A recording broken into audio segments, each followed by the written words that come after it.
జై గురుదేవ్. ఓం శ్రీ సాయిరామ్. అనంతాత్మ స్వరూపులారా, నిన్న మీరు గురు సందేశంలో శరీరాన్ని జయించు, శరీరాన్ని కరిగించు అనే అంశాన్ని గురించి శాస్త్రయుక్తంగా తెలుసుకున్నారు. శరీరాన్ని జయించడం అంటే జీవితాన్ని జయించడమే, విశ్వాన్ని కూడా జయించడమే. అందులో ఎటువంటి సందేహం లేదు. అయితే మీలో కొంతమందికి అనుమానం రావచ్చు. ఈ సందేశం వినటానికి చాలా ఆకర్షణీయంగా ఉంది, కానీ ప్రాక్టికల్గా సాధ్యమవుతుందా? నేను మీకు ఒకే ఒక విషయం చెప్తున్నాను. కష్టం కావచ్చేమో కానీ అసాధ్యం మాత్రం కాదు. మానవ మేధస్సుకు పరిధి పరిమితి అనే ఉండవు. అది ఒక విశ్వపు గ్రంథాలయం. బయట నుండి ఎటువంటి సమాచారం పొందవలసిన అవసరం లేదు. జ్ఞానమంతా నీ లోపలే నిక్షిప్తమై ఉంది. జీవితాన్ని గురించి లోతుగా అధ్యయనం చేయగలిగితే అంతరంగం నుండి జ్ఞానం లావాలాగా ఉప్పొంగుతుంది. శరీరాన్ని జయించటం అంటే ఆధ్యాత్మిక మార్గంలో పరిణతి చెందటమే. అందులో ఎటువంటి సందేహం లేదు. అయితే వినటం అనేది ఒక విత్తనం. దాని గురించి పదే పదే మననం చేసుకోవటం అనేది పోషణ. ఆ తర్వాత అంతిమంగా ఫలితం వస్తుంది. ఇప్పుడు మీరు విత్తనాలు వేసుకుంటున్నారు, ఆ తదుపరి ఫలాలను పొందగలుగుతారు. ఎవరైతే విన్న దానిని శ్రద్ధగా మననం చేసుకుంటూ ఉంటారో అది మీ మనోఫలకంలో సంస్కారాల రూపంలో ముద్రించబడుతుంది. సంస్కారం ఏర్పడిందంటే అది తొలగిపోవటం సాధ్యం కాదు. తమోగుణం రజోగుణం ఎక్కువగా ఉండి సత్వగుణం తక్కువగా ఉంటే గురు సందేశాలు విన్నప్పటికీ అవి మీ అంతరంగంలోనికి ప్రవేశించవు. ఇంకొక విషయం చెప్తున్నాను. పాయసం తయారు చేసింది నేను, మీకు వడ్డిస్తున్నాను. తయారు చేసినటువంటి వ్యక్తిది ఉత్తమ కర్మఫలం. ఎవరో తయారు చేసిన పాయసాన్ని ఆస్వాదించడం అంటే అది చెడు కర్మ ఫలమే.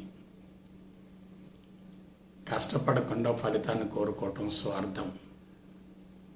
కష్టపడితే ఫలితం రాకుండా పోయే ప్రసక్తి లేదు. ఒకసారి జాగ్రత్తగా విశ్లేషించుకోండి, లోతుగా విచారణ చేయండి. గురు సందేశాలు మొదటి నుంచి ఇప్పటి వరకు కూడా క్రమ పద్ధతిలో వస్తున్నాయి. ప్రత్యేకించి నిన్న మీరు విన్నటువంటి శరీరాన్ని జయించు, శరీరాన్ని కరిగించు అనేటటువంటి అంశం ఆకస్మికంగా వచ్చింది కాదు. అంతకుముందు 5-6 ఎపిసోడ్స్ నుంచి దాని గురించి ప్రస్తావిస్తూనే వస్తున్నాను. ముందు విశ్వరహస్యాన్ని గురించి తెలియజేశాను. తర్వాత సృష్టి రహస్యం, విశ్వరహస్యం, సృష్టి రహస్యం. మూడవది మానవ జీవిత రహస్యం. నాలుగవది దేహం పంచభూతాత్మకం. ఐదవది ఆ 3 వ్యవస్థలను జయించు. చివరిగా శరీరాన్ని కరిగించు, శరీరాన్ని జయించు అనేటటువంటి విషయాన్ని మీకు తెలియజేశాను. అన్నింటినీ కనుక సమూలంగా సమీక్షించుకుంటే మీకు స్పష్టమైన సమాధానం లభిస్తుంది. దాని గురించి అవగాహన కలుగుతుంది. మొట్టమొదటి పాయింట్ గుర్తుపెట్టుకోండి. విశ్వానికి ప్రతిరూపం భూమండలం, భూమండలానికి ప్రతిరూపం మానవుడు. ఇది కొటేషన్. విశ్వానికి ప్రతిరూపం భూమండలం, భూమండలానికి ప్రతిరూపం మానవుడు. విశ్వం మొత్తంలో ఏమున్నాయో భూమండలంలో అవి ఉన్నాయి. విశ్వం మొత్తంలో భూమండలం ప్రత్యేకమైంది. ఎందువల్ల? పంచభూతాలు సమనిష్పత్తిలో ఉండి భూమి చుట్టూ అవి కలిసిపోయి ఉండి వాతావరణం ఏర్పడుతుంది. భూమికి స్వతంత్ర ప్రతిపత్తి ఉంటుంది. అటువంటి భూమండలానికి ప్రతిరూపం ఎవరంటే మానవుడు. ఈ మానవుడికి కూడా స్వతంత్ర ప్రతిపత్తి ఉంటుంది. భూమండలం ఏ విధంగా ఉందో మానవ దేహం కూడా అదే విధంగా ఉంది. మరి భూమండలానికి మానవ దేహానికి వ్యత్యాసం ఏంటంటే భూమండలం పరిమితంగా ఉంటుంది, కానీ మానవుని ప్రజ్ఞ అనంతంగా ఉంటుంది. అతి చిన్న పరిమాణంలో ఉన్నటువంటి మానవుడు తాను నివసించే భూమిని గురించి, భూమండలాన్ని గురించి, సౌర కుటుంబాన్ని గురించి, విశ్వ కదలికలను గురించి, ప్రకృతి సూత్రాలను గురించి స్పష్టంగా అవగాహన చేసుకోగలుగుతున్నాడంటే మానవుడే విశ్వం, విశ్వమే మానవుడు. మానవునిలో లేనిది విశ్వంలో లేదు. విశ్వంలో ఉన్నదంతా మానవుడిలోనే ఉంది. విశ్వాన్ని మొత్తాన్ని భగవంతుడిగా భావిస్తూ అటువంటి భగవంతుడి నుంచి వచ్చినటువంటి నేను కూడా భగవంతుడనే అనేటటువంటి అంశాన్ని శాస్త్రయుక్తంగా తెలుసుకొని అనుభవంలోకి పొందటం అంటే అది మామూలు విషయం కాదు. భగవంతుడి యొక్క ఉనికిని వెలికి తీసినటువంటి ప్రతి వ్యక్తి భగవంతుడవుతాడు. భగవంతుడి యొక్క ఉనికిని బహిర్గతం చేసినటువంటి ప్రతి వ్యక్తి కూడా భగవంతుడవుతాడు. కాబట్టి దశల వారీగా మీకు తెలియజేసుకుంటూ వచ్చాను. శారీరక మమకారం ఉందంటే తప్పనిసరిగా అహంకారం ఉంటుంది. అహంకారం మమకారం ఉన్నంత వరకు ఆధ్యాత్మిక మార్గంలో పరిణతి చెందే ప్రసక్తి లేదు. ఆధ్యాత్మిక మార్గంలో పరిణతి చెందకపోతే కర్మలు పొడిగించబడతాయి, జన్మలు పొడిగించబడతాయి, జీవితం తప్పనిసరిగా దుర్వినియోగపడుతుంది. కాబట్టి ఆ విశ్వ రహస్యాన్ని గురించి, సృష్టి రహస్యాన్ని గురించి, మానవ జీవిత రహస్యాన్ని గురించి, దేహాన్ని గురించి, మూడు వ్యవస్థలను గురించి, వీటన్నిటి గురించి కనుక మీరు జాగ్రత్తగా విశ్లేషించుకుంటూ ఉంటే సొల్యూషన్ వచ్చేస్తుంది. విశ్లేషణ అంటే పరిష్కారానికి మార్గం దొరికినట్లే. గురుడ్డిగా నమ్మకూడదు, గురుడ్డిగా అనుసరించకూడదు. కాబట్టి మానవ దేహంలో ఏముంది, మానవ జీవితంలో ఏముంది, మానవ జీవిత రహస్యం ఏమిటి, మానవుడు శరీరాన్ని ఏ విధంగా జయించగలుగుతాడు, ఇటువంటి అంశాలను గురించి ఒక్కసారి సమీక్షించుకుందాం. విశ్వాన్ని గురించి మీకు చెప్పినప్పుడు 5 అంశాలు ప్రస్తావించాను. 1 పరమాత్మ, 2 పరాశక్తి లేక ప్రాణశక్తి, 3 పరమాణువు, 4 పదార్థం, 5 ప్రకృతి. ఇవన్నీ ఎలా ఉన్నాయి? పంచభూతాలుగా ఉన్నాయి. ఇక సృష్టి రహస్యాన్ని తీసుకోండి. ఈ సృష్టి ఎలా ఆవిర్భవించింది? ఒకే ఒక కీ పాయింట్, సంకల్పం. ఆ సంకల్పం యొక్క రూపాంతరమే కోరికలు, ఆశయాలు, ప్రణాళికలు, పథకాలు, గోల్స్, టార్గెట్స్ వగైరా వగైరా వగైరా. కాబట్టి సంకల్పం అనే ఒకే ఒక అంశమే సృష్టిని ఆవిర్భవింపజేసింది. అక్కడ అహంకారాన్ని గురించి కూడా చెప్పాను, మళ్ళీ గుర్తుపెట్టుకోండి. పరమాత్మ ప్లస్ సంకల్పం ప్లస్ పదార్థం ఈక్వల్ టు అహంకారం అన్నాను. కాబట్టి పరమాత్మకు పదార్థానికి మధ్య సంకల్పం ఉంది. ఈ సంకల్పం అనేది నిర్జీవులలో ఉంటుంది, జీవులలో కూడా ఉంటుంది. నిర్జీవులేమిటి? పంచభూతాలు. జీవులేమిటి? వృక్షాలు, జంతువులు, మానవుడు. కాబట్టి ఈ సంకల్పం ఎక్కడి నుంచి వచ్చింది? ప్రాణశక్తి రూపాంతరం చెందడం ద్వారా వచ్చింది.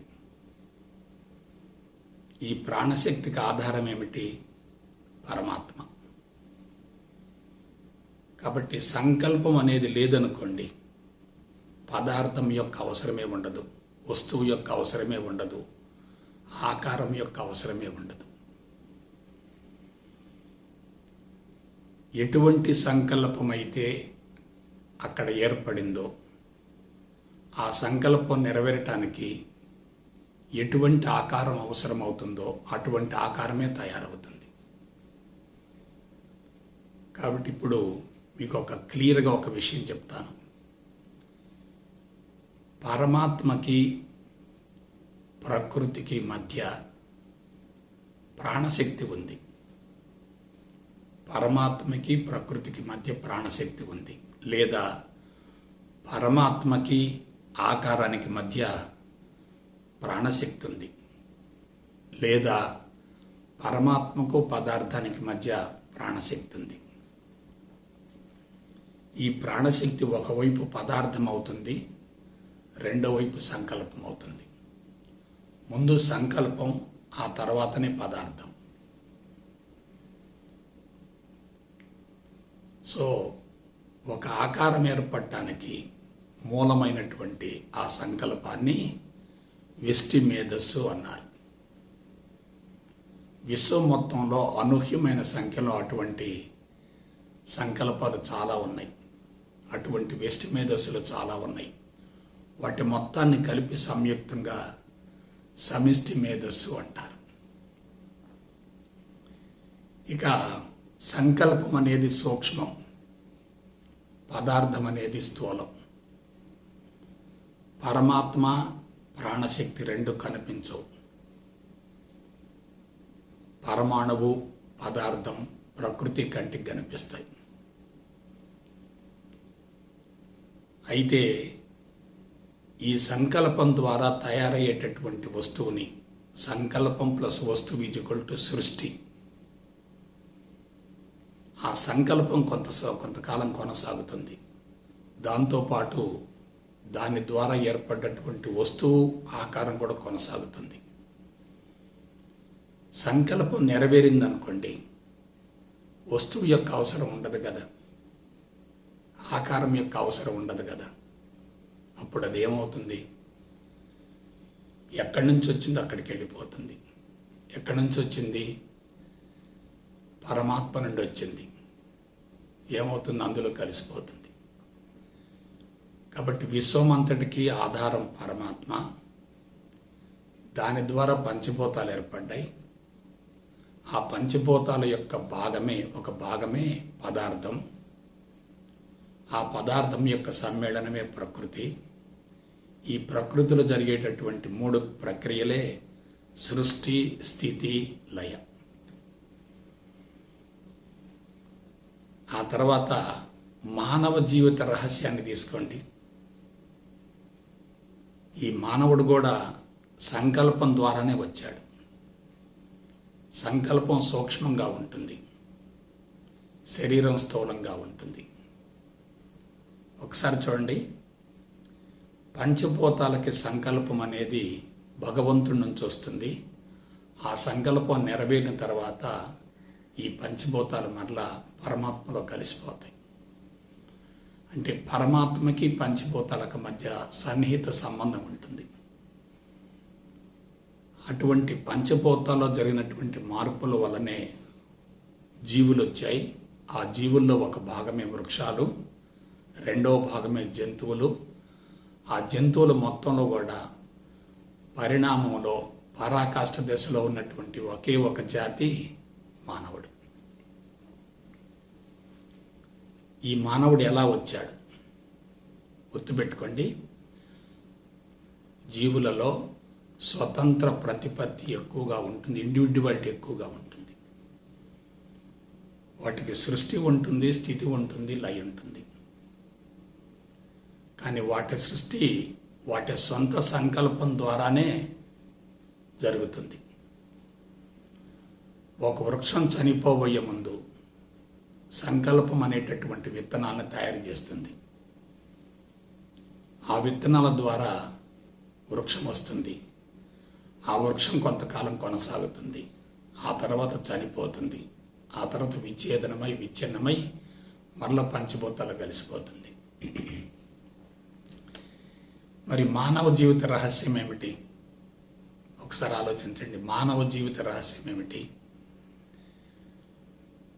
కోరికలు, సంకల్పాలు అనేవి ఉంటేనే శరీరం అవసరమవుతుంది. కోరికలు, సంకల్పాలు లేకపోతే శరీరం యొక్క అవసరమే ఉండదు. మానవుడికి ఈ కోరికలు, సంకల్పాలు, ఆశయాలు, గమ్యాలు, లక్ష్యాలు వగైరా వగైరా ఎవరిస్తారు? తల్లిదండ్రులు ఇస్తారు. పంచభూతాలకు ఎవరిచ్చారు? భగవంతుడిచ్చాడు. జీవులకి ఎవరిస్తున్నారు? అవే ఆ సంకల్పాలను ఏర్పరచుకుంటున్నాయి. మరి మానవుడికి ఎవరిస్తున్నారు? తల్లిదండ్రులే. తల్లిదండ్రుల దేహం నుండి కోరికలు, సంకల్పాలతో కూడినటువంటి 2 అర్ధబీజాలు విడుదలవుతాయి. అవి 2 కలిసిపోతాయి, ఒక విత్తనం తయారవుతుంది. అదే కారణ శరీరం. ఈ కారణ శరీరం కంటికి కనపడుతుంది, సంకల్పాలు, కోరికలు కంటికి కనిపించవు. ఈ కారణ శరీరంలో కోరికలు, సంకల్పాలు నిక్షిప్తమై ఉంటాయి. అనుకూలమైన వాతావరణం ఏర్పడిందనుకోండి, ఈ కారణ శరీరం చైతన్యవంతమవుతుంది. చైతన్యవంతమైతే దాన్ని జీవుడు అంటారు. అంటే కారణ శరీరంలో ఉన్నటువంటి కోరికలు, సంకల్పాలు నిద్రాణమై ఉండి తర్వాత చైతన్యవంతమైతే అదే జీవుడవుతుంది. దానికి ఇంకా 3 పేర్లు ఉన్నాయి. అంతఃకరణాలు, సూక్ష్మ శరీరం, మేధస్సు. అంతఃకరణాలు, సూక్ష్మ శరీరం, మేధస్సు. ఎటువంటి కోరికలు, సంకల్పాలు ఉంటాయో అటువంటి దేహాన్ని ఆ జీవుడు తయారు చేసుకుంటాడు.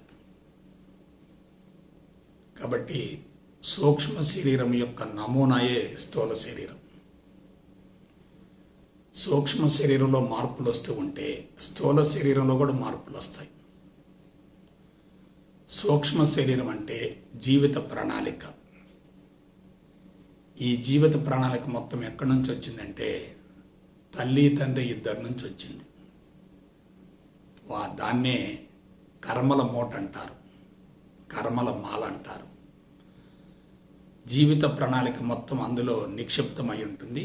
ఇక దశల వారీగా అమలు జరుగుతూ ఉంటుంది. ఎంత మిరకిల్స్ చూడండి, ఎంత గొప్పతనమో చూడండి, ఎంత విశిష్టతో ఆలోచించండి, ఎంత ఔన్నత్యం ఆలోచించండి. అటువంటి సృష్టి రహస్యాలని, విశ్వ రహస్యాలని, జీవిత రహస్యాన్ని మొత్తాన్ని తెలుసుకోలేనటువంటి ఒకే ఒక జాతి మానవుడు. మానవుడి యొక్క పరిమాణం చిన్నదే, కానీ ప్రజ్ఞ మాత్రం అనంతం. తల్లిదండ్రుల ద్వారా బిడ్డలకు సంక్రమించినటువంటి ఆ కోరికలు, సంకల్పాల సమూహాన్నే సంచిత కర్మలు అంటారు. అవి అనుభవాలు. తల్లిదండ్రుల అనుభవాలు బిడ్డలకు వస్తాయి. ఈ సంచిత కర్మలు ఖర్చు అవుతూ ఉంటే అదనంగా కొన్ని కర్మలు చేరుతూ ఉంటాయి. జీవిత కాలంలో ఏర్పడే కర్మల సమూహాన్ని మొత్తాన్ని ఏమంటారంటే ప్రారబ్ధ కర్మలు అంటారు. మానవ జీవిత రహస్యం ఏమిటి? ఈ సంచిత ప్రారబ్ధ కర్మల్ని బ్రతికుండగానే సమూలంగా కరిగించుకోవాలి. పాత కర్మలు కరిగిపోతూ ఉండాలి, నూతనంగా కర్మలు ఏర్పడకుండా ఉండాలి. పాత కర్మలు కరిగిపోతూ అంతకంటే ఎక్కువ మోతాదులో నూతన కర్మలు తయారవుతూ ఉన్నాయనుకోండి, ఏర్పడుతూ ఉన్నాయనుకోండి, మనోభారం పెరుగుతుంది, చిత్తం కలుషితం అవుతుంది, శరీరం బలహీనపడుతుంది. ఆ కోరికలు సంకల్పాలు నెరవేర్చుకునేటటువంటి శక్తి శరీరానికి ఉండదు. అందువల్ల ఏమవుతుంది, ఈ శరీరం యొక్క జీవితకాలం కుదించబడుతుంది, మరణం సంభవిస్తుంది. మరణం సంభవించిన తర్వాత మరి కోరికల సంకల్పాలు ఏమవుతాయి? వాటిల్లో ఏవైతే పరిణతి చెందాయో, పక్వానికి వచ్చాయో, అవి వాసన బీజాల రూపంలో బయటికి వెళతాయి. వాస్తవానికి జీవితాంతం ఆలోచనలు లోపలికి వస్తూ బయటికి పోతూ ఉంటాయి. ఇదొక ప్రసార కేంద్రంలాగా పనిచేస్తుంది, ట్రాన్స్మిషన్ సెంటర్ లాగా పనిచేస్తూ ఉంటుంది. ఇది పనిచేయటం ఎందుకు? కర్మలను కరిగించుకోవటం కోసం. కానీ అగ్నిని ఏం చేస్తాడు? కర్మలు పెంచుకుంటాడు. జ్ఞానం ఏం చేస్తాడు? కర్మలు తగ్గించుకుంటాడు. కర్మలు తగ్గించుకుంటే యోగం, కర్మలు పెంచుకుంటే రోగం. కాబట్టి శరీరం శుష్కించిపోయి పనికిరాదనుకున్నప్పుడు ఈ జీవుడు ఏం చేస్తుంటే బయటికి వెళ్ళిపోతాడు. కానీ నిలవన్నటువంటి ఆ కర్మల మొత్తంలో ఏవైతే పక్వానికి వస్తాయో, ఏవైతే పరిణతి చెందుతాయో అవే బయటకు వస్తాయి. వాటినే ఆగామి కర్మలు అంటారు. ఇందులో కూడా హత్య జరిగినప్పుడు కానీ, ఆత్మహత్య చేసుకున్నప్పుడు కానీ, యాక్సిడెంట్ జరిగినప్పుడు కానీ, ప్రకృతి వైపరీత్యాలు సంభవించినప్పుడు కానీ, ఆకస్మిక మరణం వల్ల జీవుడు బలంగా ఉండి అప్పుడు బయటికి వెళ్తాడు. అదే వృద్ధాప్యం సంభవించిన తర్వాత మరణం వచ్చిందనుకోండి, అతనికి ఏమవుతుంది? ఆలోచన వేగం తగ్గుతూ తగ్గుతూ తగ్గుతూ మనిషి నిద్రమత్తులోకి వెళతాడు. నిద్రమత్తులోకి వెళ్ళి జీవితాన్ని ముగిస్తాడు. అప్పటికి బయటికి పోయేవి పెద్దగా ఉండవు. ఒకవేళ బయటికి వెళ్ళినప్పటికీ అవి పరిసరాల్లో కలిసిపోతాయి. వాటిని వాసన బీజాలు అంటారు. కాబట్టి ఒక విషయం చెప్తున్నాను, నిర్జీవులలో ఒక ఆకారం ఏర్పడిన తర్వాత దానికి సంబంధించిన సంకల్పం కరిగిపోతే ఆకారం యొక్క అవసరం లేదు. కాబట్టి ఆకారం కూడా భగవంతుడిలో కలిసిపోతుంది. ముందు సంకల్పం కరిగిపోవాలి, తర్వాత ఆకారం కరిగిపోతుంది. కానీ మానవుళ్ళు ఏమవుతుంది? సంకల్పాలు కరిగిపోవటంలే, మిగిలిపోతున్నాయి. సంకల్పాలు కరిగిపోవట్లే, మిగిలిపోతున్నాయి. సంకల్పాలు మిగిలిపోతున్నాయి కాబట్టి ఈ సంకల్పాలు నెరవేర్చుకోవటం కోసం మరొక పెద్ద శరీరం కావాలి. అదే బ్రతికుండగానే, మనిషి బ్రతికుండగానే సంకల్పాలు మొత్తం కరిగిపోయాయి అనుకోండి, అప్పుడు జీవుడు చనిపోతాడు, శరీరం కొనసాగుతుంది. జీవుడు చనిపోతాడు, శరీరం కొనసాగుతుంది. Be careful. ఇది చాలా సూక్ష్మమైనటువంటి అంశం. ఆధ్యాత్మిక మార్గంలో ఇంతవరకు ఎవరూ ఇంత స్పష్టంగా శాస్త్రయుక్తంగా వెల్లడించలేదు. మొట్టమొదటిసారిగా మీరు మీ పూర్వజన్మ సుకృతం వల్ల దీన్ని అందుకుంటున్నారు. మీ దోసెట్లో జ్ఞానామృతం పోస్తున్నాను. పారబోసుకుంటావో ఆస్వాదించుకుంటావో ఎవరి చేతిలో ఉంది? నీ చేతిలో ఉంది. నేను దేన్ని వదులుకోమంటలే, అన్నీ అనుభవించమంటున్నాను. కానీ దేనిలో ఇరుక్కోవద్దంటున్నాను. కాబట్టి ఇప్పుడు చెప్పండి, చనిపోవలసింది దేహం కాదు, జీవుడు చనిపోవాలి. జీవుడు చనిపోతే జీవన ముక్తి, దేహం చనిపోతే దేహ విముక్తి. జీవుడు చనిపోయాడు అనుకోండి, అక్కడ ఎవరుంటారు? దేవుడు ఉంటాడు. ఆ దేవుళ్ళు ఏముంటుంది? దివ్యత్వం ఉంటుంది. అతడే ప్రజల చేత పూజలు అందుకుంటాడు. భగవంతుడికి ఆకారం ఉండదు, దేవుడికి ఆకారం ఉంటుంది, రూపం ఉంటుంది. ఈ దేవుడు ప్రజల చేత పూజలు అందుకున్న తర్వాత భగవంతుడిలో కలిసిపోతాడు. కాబట్టి ఎవరు దేవుడు? కోరికలు, ఆశయాలు, సంకల్పాలను సమూలంగా కరిగించుకున్న ప్రతి వ్యక్తి దేవుడే. అతనిలో ఏముంటుంది? దివ్యత్వం ఉంటుంది, మాధవత్వం ఉంటుంది. అతన్ని తప్పనిసరిగా ప్రజలు పూజిస్తారు. ఎందువల్ల? శారీరక మమకారం లేదు, మానసిక అహంకారం లేదు. మమకారం, అహంకారం రెండు లేకపోతే అతడే కదా దేవుడు అంటే. ఇంకొక విషయం, ఈ దేహంలో పంచభూతాల మధ్య సమన్వయం ఉంది, సామరస్యం ఉంది, అన్నీ కలిసి పనిచేస్తూ ఉంటాయి. ఒకదాని నుంచి మరొకటి ఏర్పడుతూ ఉంటాయి, ఒకదాని నుండి మరొకటి విడుదలవుతూ ఉంటాయి, ఒకదానిలో మరొకటి కలిసిపోతూ ఉంటాయి, ఒకటి మరొక దానికి ఆధారం అవుతుంది, ఒకటి మరొక దానికి ఊతమిస్తుంది, ఉపయోగపడుతుంది. పంచభూతాలను విడదీయలేము, కానీ మన అవసరం కోసం వాటిని గురించి తెలుసుకుంటున్నాం అంతే. విడదీసే ప్రసక్తి లేదు. భూమిలో అన్నీ ఉన్నాయి. నీటిలో 3 ఉన్నాయి, నీరుగాక. అగ్నిలో 2 ఉన్నాయి, అగ్నిగాక. వాయువులో 1 ఉంది, వాయువుగాక. ఆకాశంలో అసలు ఏమీ లేవు. ఆకాశం నుంచే భూమి వస్తుంది, భూమి నుండి ఆకాశం వస్తుంది. ఇదంతా ఇంటర్మింగిల్డ్, కలిసిపోయి ఉంటాయి. అయితే మానవుడు మిగతా జంతువుల కన్నా మహోన్నతంగా, విశిష్టంగా జీవితాన్ని కొనసాగించడానికి మూల కారణం ఏమిటి? అతనిలో 3 వ్యవస్థలు కీలకమైనవి. ఒకటి నాడీ వ్యవస్థ, 2 హార్మోను వ్యవస్థ, 3 వ్యాధి నిరోధక వ్యవస్థ. నేను ఒక్కటే చెప్తున్నాను, మనిషికి ముందు ఆరోగ్యం ఉండాలి. అదే ఆధ్యాత్మిక రహస్యం. జీవితాన్ని సార్థకం చేసుకునే వ్యక్తికి తప్పనిసరిగా ఆరోగ్యం ఉండాల్సిందే. తప్పనిసరిగా ఆరోగ్యం ఉండాల్సిందే. ఇది ప్రకృతి సూత్రం. ప్రకృతి ఏం చేస్తుంది? తనకు అనుకూలంగా ఉన్న వాటిని కాపాడుకుంటుంది, తనకు వ్యతిరేకంగా భిన్నంగా జీవించే వాటిని తొలగించుకుంటుంది. ఆరోగ్యం లేదంటే ప్రకృతికి విరుద్ధంగా జీవిస్తున్నట్లే, స్వధర్మాన్ని మర్చిపోయినట్లే.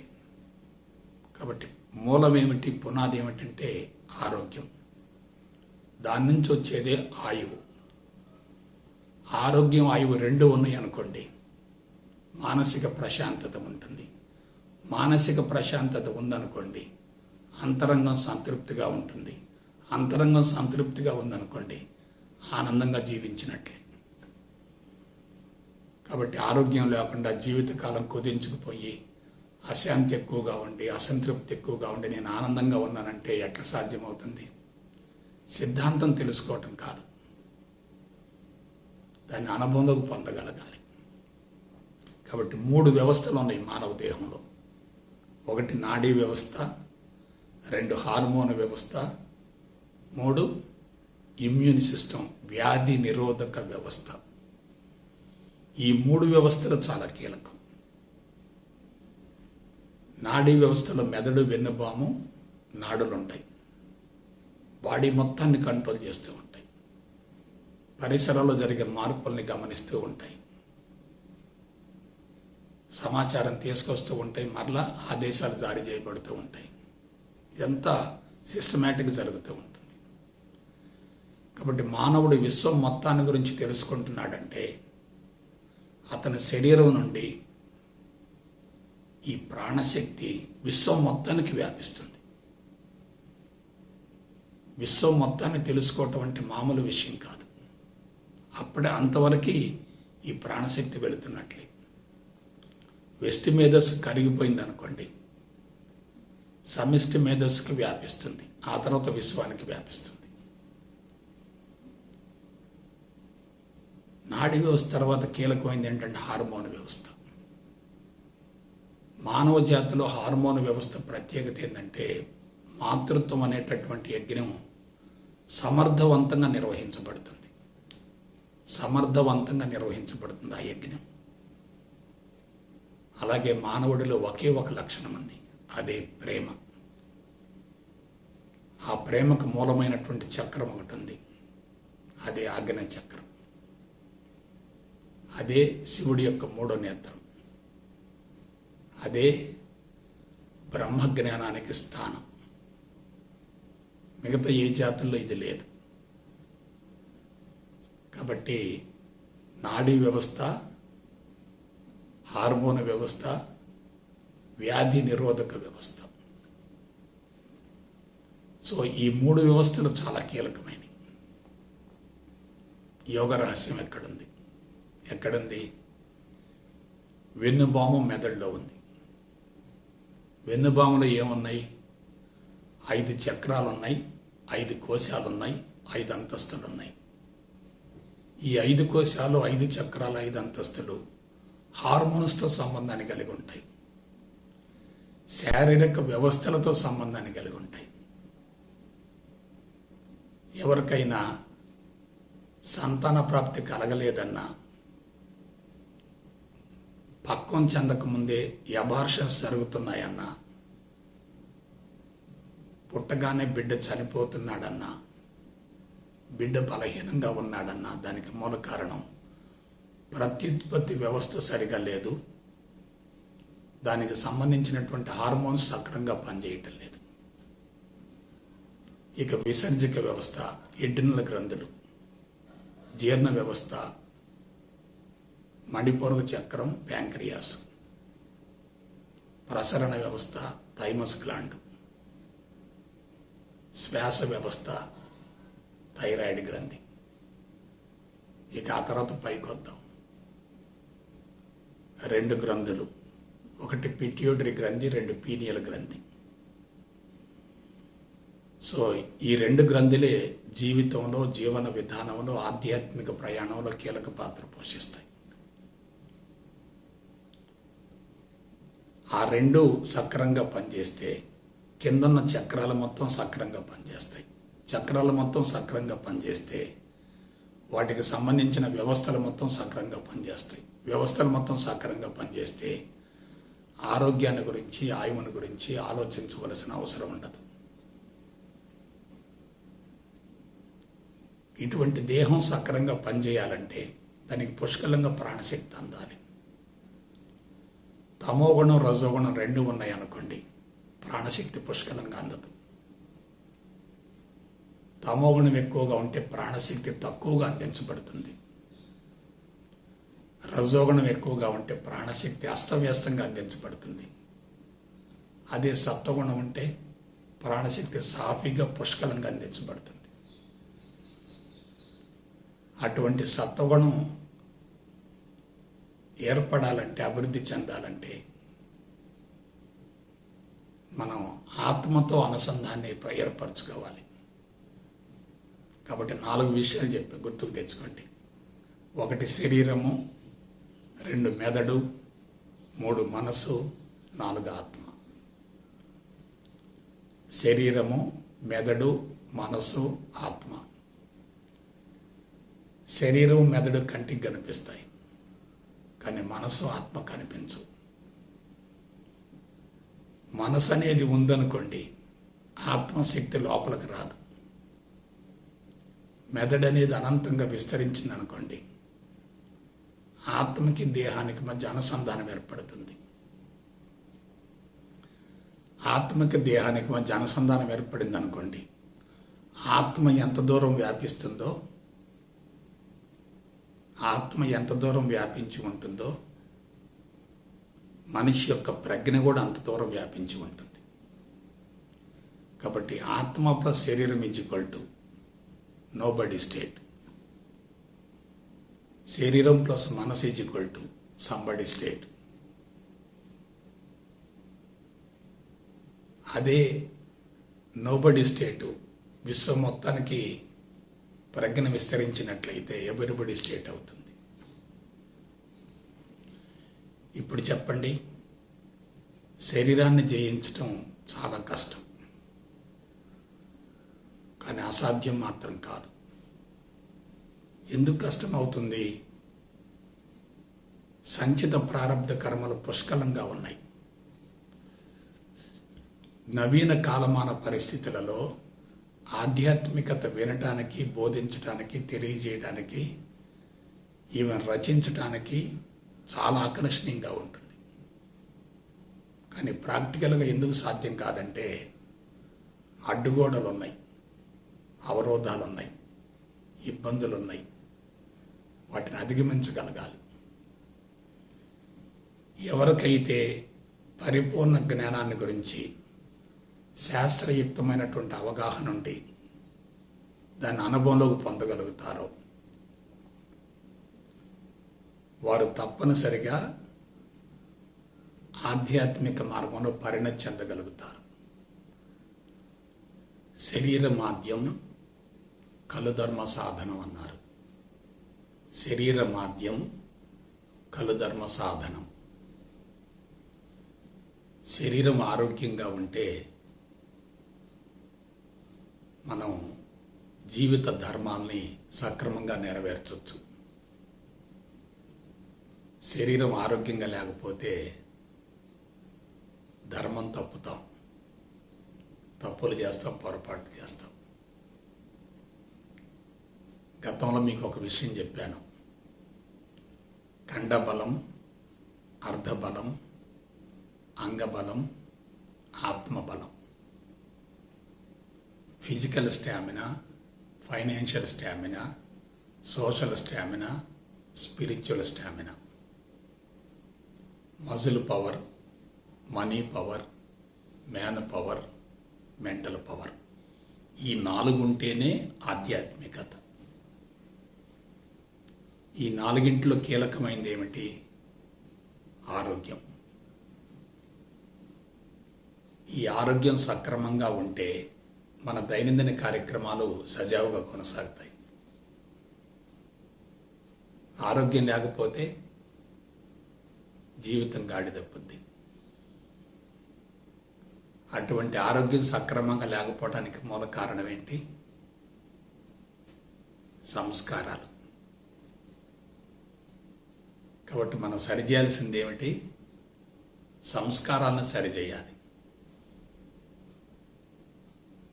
కాబట్టి ఒక భవనం నిర్మించడానికి పునాది కావాలి. ఈ జీవిత ప్రయాణం సక్రమంగా కొనసాగటానికి ఆరోగ్యం కావాలి. ఆరోగ్యం ఉన్న తర్వాత ఏమి లేకపోయినా పర్వాలేదు. ఆరోగ్యం పోయిన తర్వాత ఏమన్నా సరే మొత్తం బూడిదలు పోసిన పన్నీరు. శరీరాన్ని జయిస్తున్నామంటే మనం అన్నీ పొందగలుగుతాం. శరీరానికి మనం లోబడ్డామనుకోండి అన్నీ కోల్పోతాం.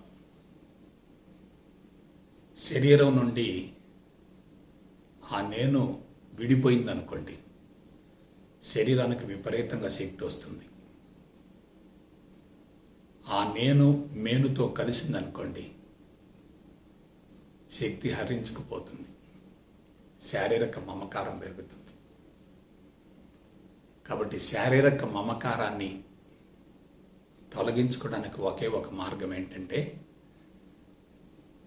శరీరాన్ని జయించటమే. ఆ భౌతిక శరీరం దేని చేతిలో ఉంది? సూక్ష్మ శరీరం చేతిలో ఉంది. మనం సరిచేయాల్సింది దేన్ని? సూక్ష్మ శరీరాన్ని. సూక్ష్మ శరీరం అంటే ఏమిటి? జీవుడు, అంతఃకరణాలు, మేధస్సు. కాబట్టి నా సలహా ఏమిటంటే చనిపోయే రోజు వరకు శరీరం ఆరోగ్యంగా ఉండాలి. దీర్ఘ జీవితం ముఖ్యం కాదు, ఆరోగ్యవంతమైన జీవితం చాలా ముఖ్యం. ఎక్కువ కాలం బ్రతికినప్పటికీ శరీరం ఆరోగ్యంగా లేకపోతే ఇతరులకు భారమే కదా. ఇంకొక విషయం, ఈ శరీరం దేంతో తయారైంది? పంచభూతాలతో తయారైంది. ఆ పంచభూతాలు ఎక్కడి నుంచి వచ్చాయి? భగవంతుడి నుంచి వచ్చాయి. భగవంతుడి నుంచి వచ్చాయి. కాబట్టి ఈ శరీరం మనకి ఎవరిచ్చారో? భగవంతుడిచ్చాడు. భగవంతుడిచ్చినటువంటి ఈ శరీరాన్ని మనం ఏం చేయాలి? పవిత్రంగా ఉంచాలి. ఆరోగ్యంగా ఉంచాలి, శుచిగా ఉంచాలి, శుభ్రంగా ఉంచాలి, క్రమం తప్పకుండా పోషించాలి. మరలా భగవంతుడికి తిరిగి మనం అప్పచెప్పాలి. ఎవరింటి దగ్గర నుంచైనా వస్తువు తెచ్చుకున్నాము, మరలా ఆ వస్తువుని అదే రీతిలో ఇస్తేనే మన పట్ల వారికి గౌరవం ఉంటుంది. వస్తువును మార్చి గందరగోళం చేసామనుకోండి, మన పట్ల వాళ్ళ గౌరవం ఉండదు కదా. కాబట్టి భగవంతుడి పట్ల మనం కృతజ్ఞతను చూపించడం అంటే భగవంతుడిచ్చినటువంటి ఈ శరీరాన్ని ఆరోగ్యంగా ఉంచాలి. అందుకు భగవంతుడి యొక్క ఆదేశాలను మనం పాటించగలగాలి. భగవంతుడి ఆదేశాలు అంటే ఏమిటి? సత్యము, ధర్మము. సత్యం అంటే ఏంటి? మూలం. ధర్మం అంటే ఏమిటి? ఈ భౌతిక శరీరం. క్షేత్రము, క్షేత్రజ్ఞుడు, ప్రకృతి, పురుషుడు. ధర్మము, సత్యం. కాబట్టి పొరపాటును కూడా శరీరాన్ని అశ్రద్ధ చేయవద్దు. తన్ను మాలిన ధర్మం మొదటి చెడ్డ బేరం అంటారు. ముందు నీ సంగతి నువ్వు చూసుకో, తర్వాత సమాజాన్ని గురించి ఆలోచించు. నువ్వు ఆరోగ్యంగా ఉంటేనే సమాజం నిన్ను గౌరవిస్తుంది. ఆరోగ్యంగా ఉన్నప్పుడే శరీరాన్ని జయించగలుగుతాం. ఆరోగ్యాన్ని కోల్పోయామనుకోండి, మన మనసంతా శరీరం మీదనే ఉంటుంది. శరీరం మనసు కలిసిపోయాయనుకోండి, శక్తి ఇంకా హరించుకుపోతుంది. మన బాడీకి ట్రెమెండస్ హీలింగ్ పవర్ ఉంది. ఎప్పుడు మనసు శరీరం నుండి వేరు కావాలి. మనసులో ఉన్న బలహీనతలే శరీరం మీద పనిచేస్తూ ఉంటాయి. మనోనిగ్రహం ఉందనుకోండి, శరీరం పటిష్టంగా ఉంటుంది, ఆరోగ్యంగా ఉంటుంది, దృఢంగా ఉంటుంది, శక్తివంతంగా ఉంటుంది. అటువంటి మనోబలం పెరగాలంటే జ్ఞానం చాలా అవసరం. గురూజీ చెప్తున్న ప్రతి అంశాన్ని జాగ్రత్తగా విశ్లేషించుకోండి. గురూజీలో స్వార్థం ఉన్నా, అహంకారం ఉన్నా గురూజీని వదిలిపెట్టేసేయండి. ఎందుకంటే ఒక చెడ్డ వ్యక్తితో సహవాసం చేస్తే ఆ ప్రభావం నీ మీద పడుతుంది. ఒక ఉత్తమ గురువుతో సత్సంగం చేస్తే నీ జీవితం నందనవనం అవుతుంది. కాబట్టి శరీరాన్ని జయించు, శరీరాన్ని కరిగించు. అసలు శరీరమే లేదు అనే భావన కలగాలి. అక్కడి నుంచి మన కార్యక్రమాలు జరగాలి. కర్త లేని కర్మలు జరగాలి. కర్మలు జరగాలి కానీ కర్త ఉండకూడదు. అక్కడ కర్త లేని కర్మలు జరుగుతున్నప్పుడు కర్మఫలం ఎక్కడిది? అదే కర్మఫల త్యాగం అంటే. దీని గురించి రాబోయే ఎపిసోడ్స్లో తెలుసుకుందరు. కానీ చాలా వస్తున్నాయి, ఒకటి కాదు, రెండు కాదు. అనంతమైనటువంటి ఈ జ్ఞానాన్ని దశల వారీగా అందిస్తాను తప్ప ఒక్కసారిగా అన్నీ అందించడం సాధ్యం కాదు. మీలో కొంతమందికి అనుమానం రావచ్చు. అనుమానం రావాలి, సందేహాలు రావాలి, సంకోచాలు రావాలి. అదే జిజ్ఞాస అంటే. జిజ్ఞాసి తప్పనిసరిగా జ్ఞాని అవుతాడు. ఎవరైతే చెప్పిన గురుడిగా నమ్మే వ్యక్తి ఎప్పుడు కూడా పరిపూర్ణ జ్ఞాని కాలేడు. హేతుబద్ధత ఉండాలి, విశ్లేషణ ఉండాలి, విచారణ ఉండాలి. అన్నింటిని మించి విచక్షణ ఉండాలి. చెప్పేదానిలో ఎంతవరకు వాస్తవం ఉందని దాని గురించి మీ అంతటి మీరే అధ్యయనం చేయగలగాలి. దాన్ని సెల్ఫ్ ఎనాలిసిస్ అంటారు. కాబట్టి ఆధ్యాత్మిక ప్రయాణంలో కానీ, లౌకిక జీవితంలో కానీ, జీవిత ప్రయాణంలో కానీ శరీరాన్ని జయించడం అనేది తప్పనిసరి. అందులో ఎటువంటి సందేహం లేదు. Face is the index of mind అంటారు. Eyes are the index of mind అంటారు. Hand is the reflection of mind అంటారు. Speech is the reflection of mind అంటారు. Hand writing is the reflection of mind అంటారు. అలాగే ముఖంలో కాంతి ఉండాలి, శరీరంలో తేజస్సు ఉండాలి. ఆ తేజస్సు ఎప్పుడు వస్తుందంటే పుష్కలంగా ప్రాణశక్తి ఉంటే వస్తుంది. ఆ ప్రాణశక్తి పుష్కలంగా ఉండాలంటే జీవుడు కరిగిపోవాలి. ఆ జీవుణ్ణి కరిగించుకోవటం కోసం ఒకే ఒక అద్భుతమైన చక్కని రాచబాట ఏమిటంటే ఈ ఆధ్యాత్మిక మార్గం. సో ఇటువంటి జ్ఞానామృతాన్ని ఆస్వాదించండి, అనుభవంలోకి పొందండి, జీవిత పరమార్థం నెరవేర్చుకోండి. ఇంకొక విషయం చెప్తున్నాను, ఇది నేను సొంతగా సృష్టించింది కాదు. ఇది పరిణామ క్రమంలో భీష్మయ్య ఒక భాగమే. నా తర్వాత ఇంతకంటే మంచోళ్ళు వస్తారు. ఇవల్యూషన్ అనేది బెటర్మెంట్కి వెళుతుంది. కాబట్టి భవిష్యత్తులో ఆధ్యాత్మికత ఇంకా సులభం అవుతుంది. భూమండలం మొత్తం కూడా ఆదర్శ ప్రపంచం అవుతుంది. అటువంటి ఆదర్శ ప్రపంచ నిర్మాణానికి మీరు అందరూ కూడా రథసారథులు కావాలని, ఆ సుదీర్ఘ యజ్ఞంలో మీరందరూ కూడా జ్యోతులు కావాలని, శరీరాన్ని జయించటం అనేది మీ జీవిత లక్ష్యం కావాలని, ఆత్మ ప్రయాణం సాఫీగా కొనసాగాలని మనస వాచ కర్మణ కోరుకుంటూ సెలవు తీసుకుంటా.